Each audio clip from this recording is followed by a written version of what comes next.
नमस्कार मंडळी. 10-12 हिरव्या मिरच्या लिद्यात, 10-12 लसूणना पाकळ्या एकींच आलं त्यानं वाटण कर.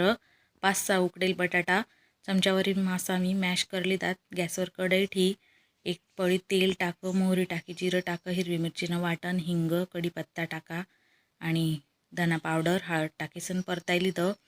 मॅश करेल बटाटा टाके दितात, मिक्स कर. चवपुरतं मीठ, बारीक कापेल कोथिंबीर टाकेसन भाजी करली ती. 2 कप भरीसन बेसन पीठ लिदं, अर्धा चमचा ओवा, चवपुरतं मीठ, पाव चमचा हळद, थोडंसं हिंग टाकानं मिक्स करानं थोडं थोडं पाणी टाकी सण हाई चांगलं पीठ भिजी लेवानं. खूप घट्ट आणि खूप पातळ आणि मध्यम करानं. यानं माते 2 चिमूटभर सोडा टाकानं, खाता सोडा मिक्स करानं. बटाटानं भाजीनं असा गोल गोल असा देखा वडा तयार कर लेवाना. हे बेसन पीठमा मस्त असं बुडाई लेवानं आणि गरम गरम तेलमा तळी लेवानं. आपला बटाटा वडा आपण कर राहिनोत मस्त गरमागरम. तर मी तुमले दुसरा पार्टमा पुढली रेसिपी दाखवाडसू चटणी आणि वडापावनी.